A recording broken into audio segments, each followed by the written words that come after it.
तो चलिए भाई हम लोग शुरू करते हैं एटम्स एंड मॉलिक्यूल्स, है ना। केमिस्ट्री का फंडामेंटल चैप्टर इसको हम लोग मान सकते हैं, इसीलिए इसको हम लोग बहुत अच्छे से करने वाले हैं। ठीक है। कुछ एक महान साइंटिस्ट जिनका कंट्रीब्यूशन रहा इन सब चीज़ों को समझने में, जिसकी वजह से हम लोग आज इन सब चीज़ों को समझ पा रहे हैं, उनको भी हम लोग साथ ही साथ याद करते चलेंगे। ठीक है। तो पहला टॉपिक है हमारा इंट्रोडक्शन टू मैटर। तो मैटर क्या है इसके बारे में पहले से पता है सभी लोगों को। मैटर क्या है भाई? Is anything that occupies space and has मास, है ना।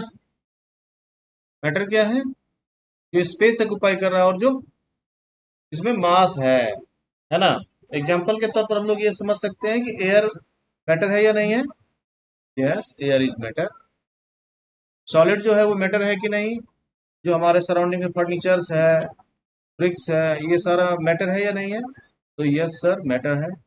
दूसरा जो लिक्विड स्टेट में है, वाटर है, केरोसिन ऑयल है, मिल्क है, whether all these are matters और नॉट। यस। तो फिर दिमाग में ये क्वेश्चन आता है कि अगर ये सारा चीज मैटर है तो फिर क्या है ऐसा जो मैटर नहीं है, जिसकी वजह से केमिस्ट्री में अलग से मैटर को डिफाइन करने की आवश्यकता पड़ती है। तो क्या है जो मैटर नहीं है? That is energy and its various forms. ठीक है।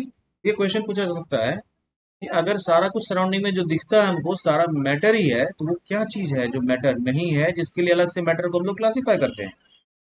वही बताएंगे वो क्या है। एनर्जी है। यानी थ्रू आउट साइंस में, थ्रू आउट केमिस्ट्री में we are discussing only two things, one is matter and second one is energy.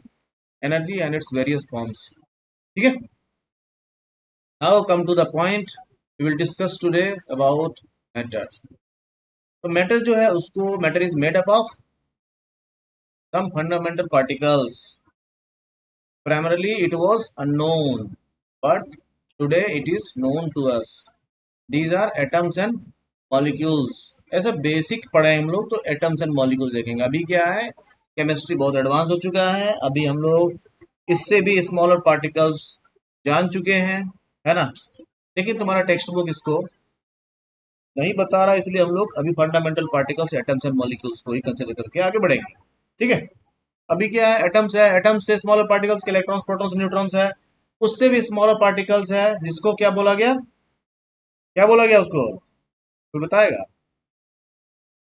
अभी जो है बहुत छोटा छोटा पार्टिकल्स पे काम हो रहा है भाई। ठीक है। चलिए ठीक है, बाद में डिस्कस करेंगे। तो अभी हम लोग डिस्कस करेंगे एटम्स एंड मॉलिक्यूल्स को और जानेंगे these are the fundamental particles of matter. Matter कोई भी हो, एयर हो, लिक्विड हो, सॉलिड हो, मैटर नहीं करता है। सारा का सारा जो है made up of atoms and molecules. ठीक है। बारी बारी समझते हैं। अगर एक मैटर हमारे पास, अगर हम लोग उसको डिवाइड करना शुरू करें, तोड़ना शुरू करें, है ना, तो जो हमारे पास सबसे छोटा पार्ट मिलेगा, एटम, एटम कह लेंगे कहीं, किसका, मैटर का, किसी भी मैटर उठा लीजिए, एक छोटा सा टुकड़ा ले लो, आयरन का, गोल्ड का, सिल्वर का, किसी का भी, और जो कट कट कट कट कटना शुरू करते रहें, कट करते करते करते करते क्या होगा, जो स्मॉलेस्ट पार्टिकल मिलता है हमको, उसको हम लोग क्या बोलते हैं, मैटर। ठीक है। समझ बात आई। देखिए अभी जो है ऐसा हम लोग मान के चल रहे हैं, क्योंकि टेक्स्ट बुक ऐसा अलाउ कर रहा है बताने के लिए। अभी बताया कि इसके अलावे भी और सारा पार्टिकल्स है, जैसे बताया कि इलेक्ट्रॉन्स है, प्रोटॉन्स है, न्यूट्रॉन्स है ना। इसके अलावा भी अभी जो स्मॉलेस्ट पार्टिकल है दैट इज क्वार्क। तो अभी हम लोग उधर नहीं जाएंगे, हम लोग टेक्स्ट बुक से जो कंटेंट है उससे उसके साथ आगे बढ़े। ठीक है। We have the smallest particle that is atom. चाहे कोई सा भी मैटर आप उठा लीजिए। ठीक है। अब ये गोल्ड है, ये दिखाने के लिए बस है। अब चाकू से गोल्ड कट नहीं कर सकते, ये एक समझने के लिए बस, है ना। ऐसा कौन सा मेटल है, कौन बताएगा, that can be cut by a knife. Yes, sodium like metals can be cut easily bye.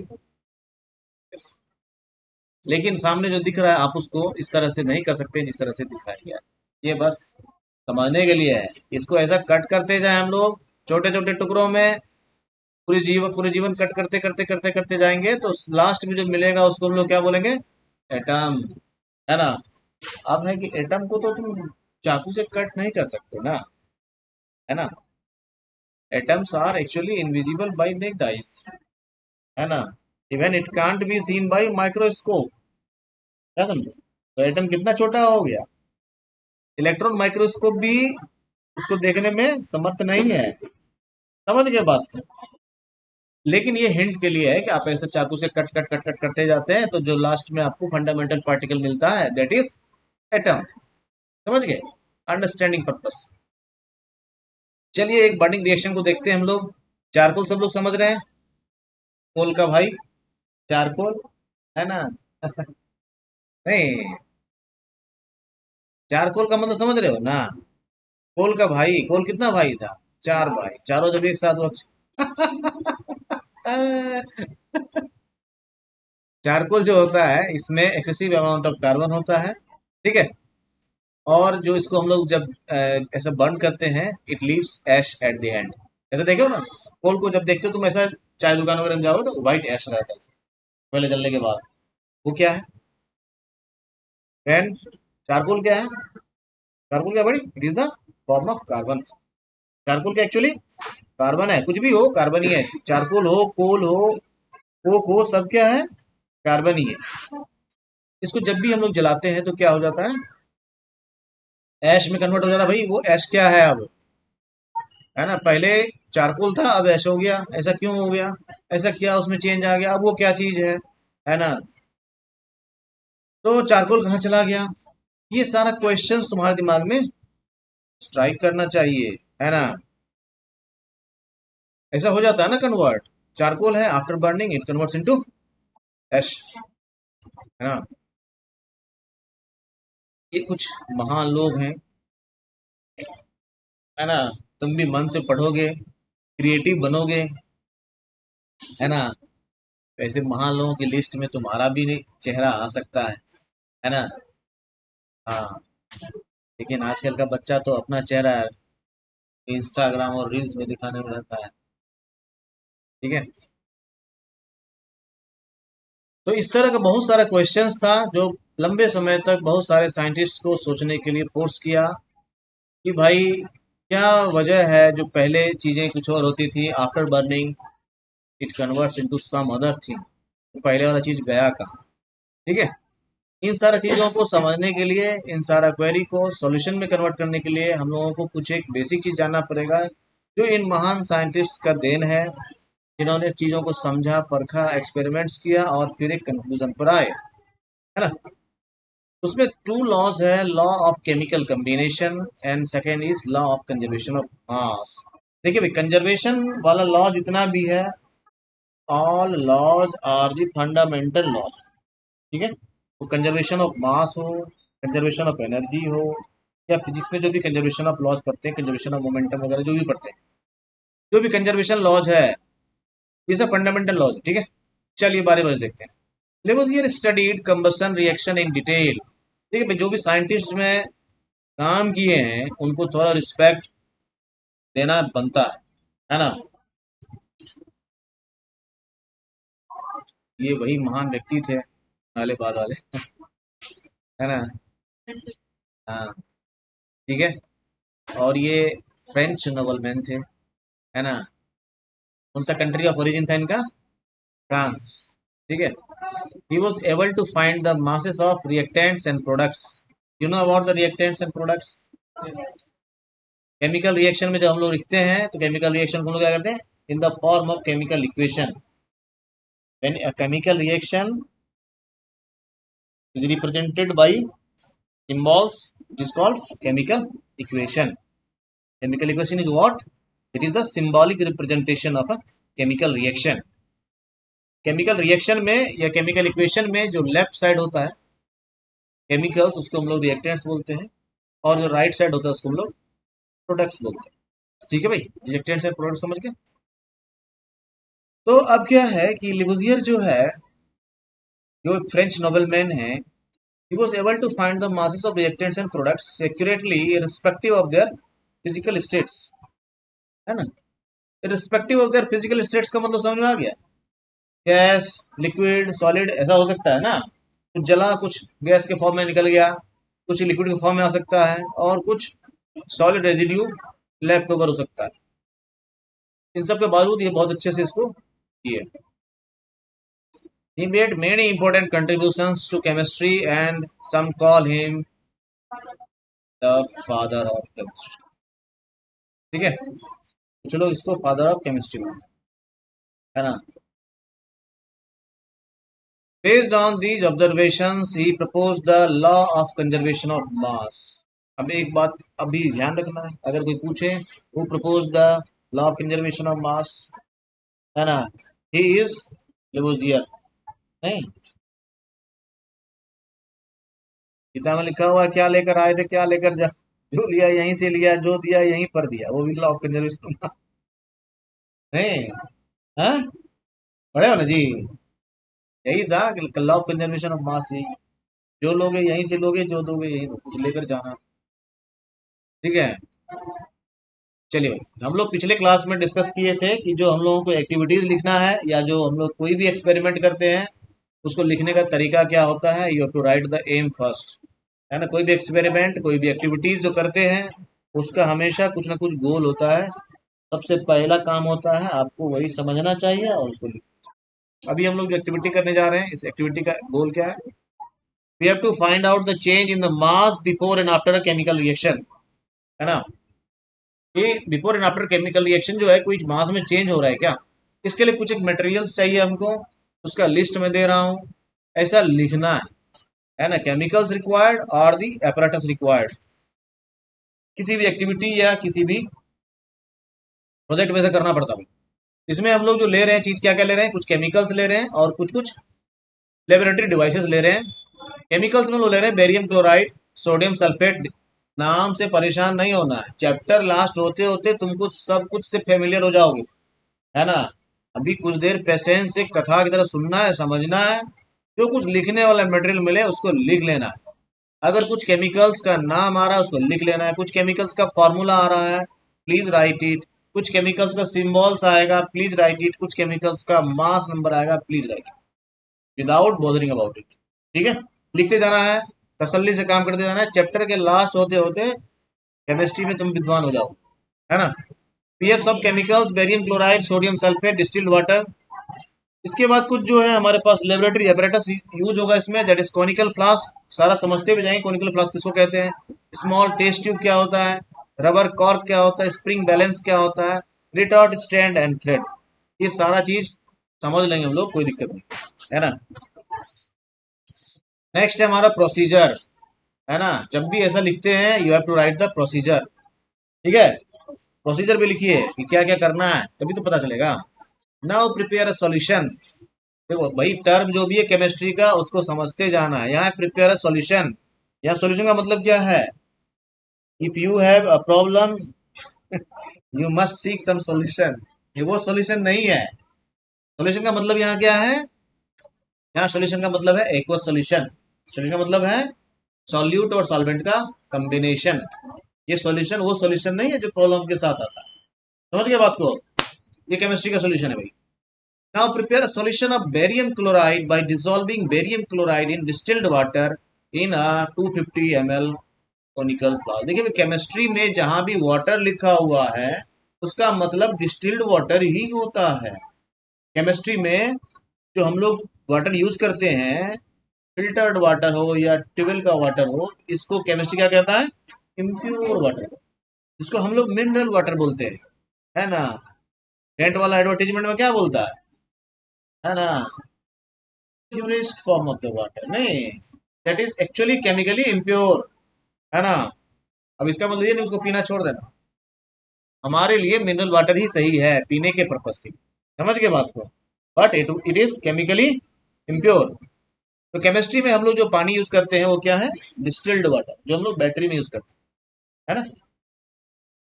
समझ के बात को, अगर कहीं डिस्टिल्ड वाटर ना लिखा हो, वाटर भी लिखा हो, डिस्टिल्ड वाटर ही समझ। केमिस्ट्री में वाटर का मतलब H2O होता है। हम लोग जो वाटर यूज करते हैं वो H2O प्लस सेवरल मिनरल्स है वो, ठीक है। तो केमिस्ट्री में एक्सपेरिमेंट में उसको यूज में नहीं लेते हैं, समझ के बात को।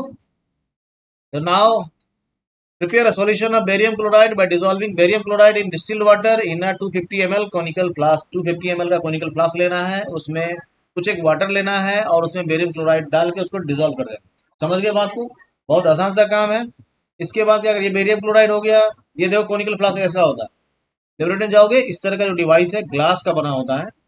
लेबोरेटरी का जितना डिवाइस होता है सारा का सारा ग्लास का ही बना होता है, मेटल का बना हुआ नहीं होता है। इसीलिए मेटल जो है वो रिएक्शंस को ऑल्टर कर सकता है।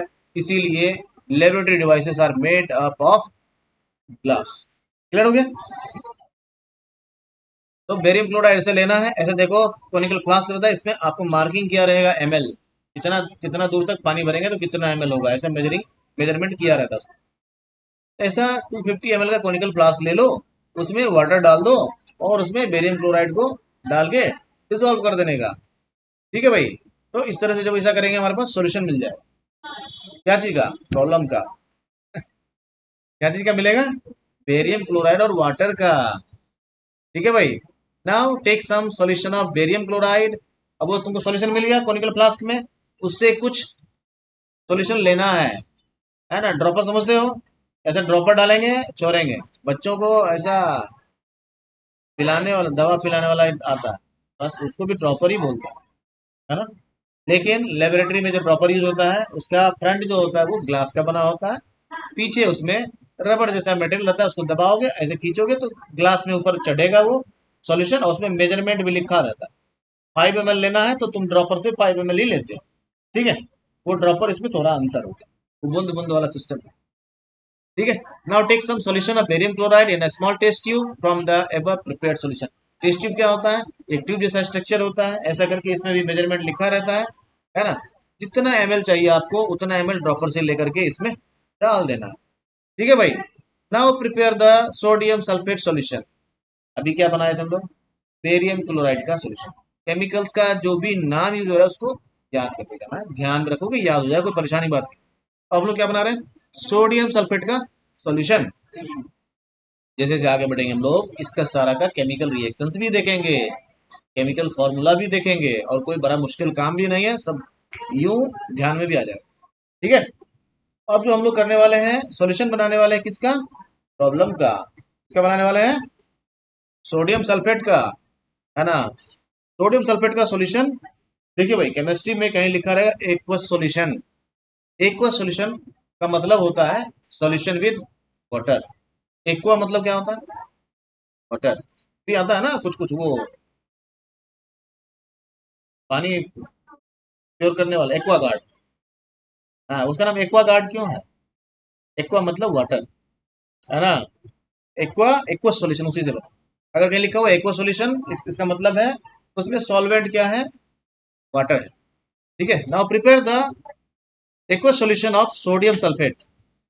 तो ये कैसे होगा? Bye dissolving sodium sulphate in water in another conical flask. एक और कॉनिकल फ्लास्क लीजिए, उसमें सोडियम सल्फेट डाल दीजिए, कुछ वाटर डाल दीजिए और उसको अच्छे से मिक्स कर दीजिए। हो गया, सॉल्यूशन बन गया, है ना? ये सोडियम सल्फेट हो गया, कॉनिकल फ्लास्क हो गया। ऐसे डाल देना है इसमें और उसको मिक्स कर देना है, बस हो गया आपका, बन गया। ठीक है? Now now hang the test tube containing of barium chloride. अभी बेरियम क्लोराइड लेकर के एक टेस्ट ट्यूब में डाले देना। उस टेस्ट ट्यूब क्या करना है? लटका देना है। क्या? फांसी? क्या करना है? फांसी नहीं लटकाना है भाई, उसी कोनिकल फ्लास्क में लटकाना है ना? ठीक है भाई? किस कोनिकल फ्लास्क में लटकाना है? इस कोनिकल फ्लास्क में सोडियम सल्फेट अभी जस्ट मिक्स किए। समझ गए? Now hang the test tube containing of barium chloride solution in the conical flask containing sodium sulphate solution carefully without mixing the solution. Close the flask with the cork. अभी diagram देखेंगे हम लोग और बहुत अच्छे से समझ जाएंगे, कोई परेशानी नहीं होगा। एक रिटॉर्ट स्टैंड होता है इस तरह का, केमिस्ट्री पे, केमिस्ट्री लैब में धरने से मिलेगा। ठीक है? इसमें क्या करते हैं हम लोग? एक स्प्रिंग बैलेंस है, ये spring balance use to measure the mass. ठीक है भाई? ऐसे करके इसको एक स्प्रिंग बैलेंस लगा दिए, उसमें ऐसा कोनिकल फ्लास्क को हम लोग हैंग कर दिए। कोनिकल फ्लास्क के ऊपर में ऐसा एक चीज दिख रहा होगा, ये दिख रहा है ना, ये ब्लैक कलर का जो है, दिख रहा है ना, इसको हम लोग क्या बोलते हैं? हाँ, इसी को कॉर्क या स्टॉप कॉर्क बोलते हैं। ये क्यों यूज होता है? अगर इसमें रिएक्शन के ड्यूरेशन में कोई गैस इवॉल्व हो रहा हो, ये भी इससे बाहर ना जा सके, रोक के रखेगा, तभी तो मास का पता चलेगा। ठीक है? एक भी मॉलिक्यूल्स भागना नहीं चाहिए भाई बाहर। इसके लिए हम लोग यूज करते हैं क्या, क्या यूज करते हैं भाई, कॉर्क यूज करते हैं, स्टॉप कॉर्क या कॉर्क यूज करते हैं। ठीक है, समझ गए, कॉनिकल फ्लास्क समझ गए इसको कहते हैं। ये स्प्रिंग बैलेंस हो गया तुम्हारा।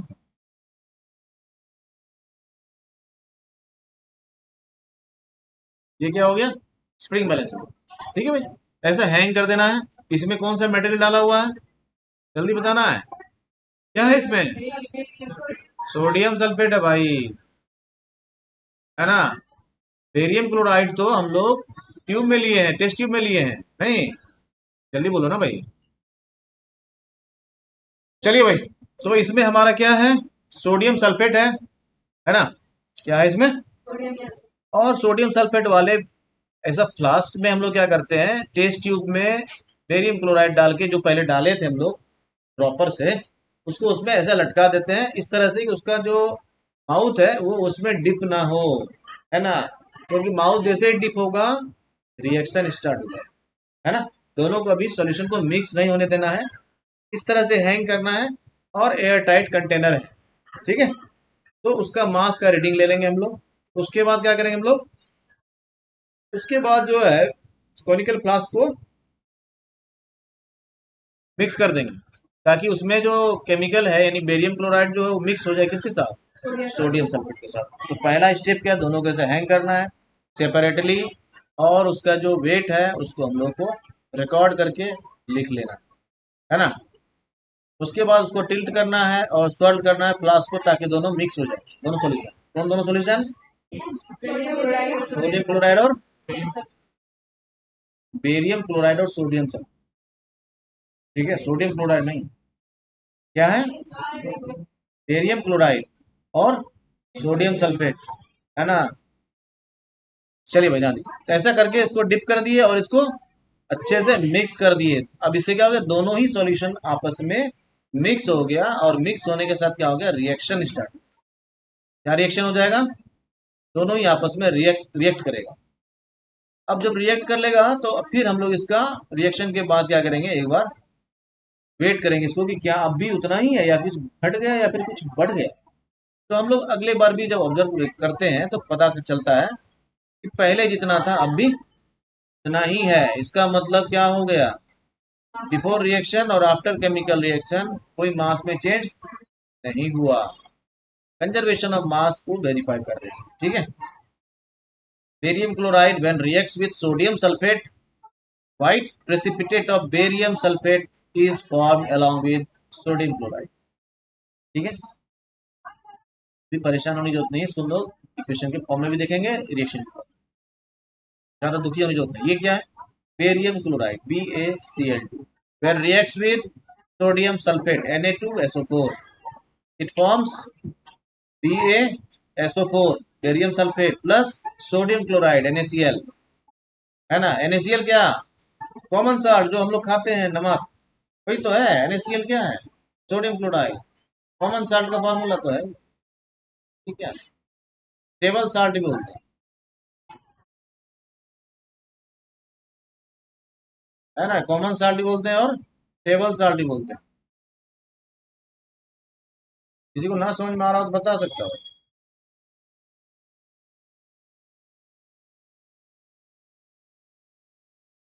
या टेबल साल्ट बोलते हैं, तो हम इसको कुछ भी बोल सकते हैं, है ना।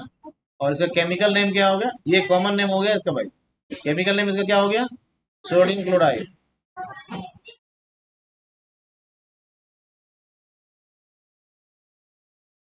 जो भी नाम है ना केमिकल्स का, उसको थोड़ा ध्यान रखना है। और केमिकल्स का फॉर्मूला बहुत ज्यादा नहीं है, दो चार दस तुम याद कर लो कि तुम्हारा काम हो जाएगा, है ना।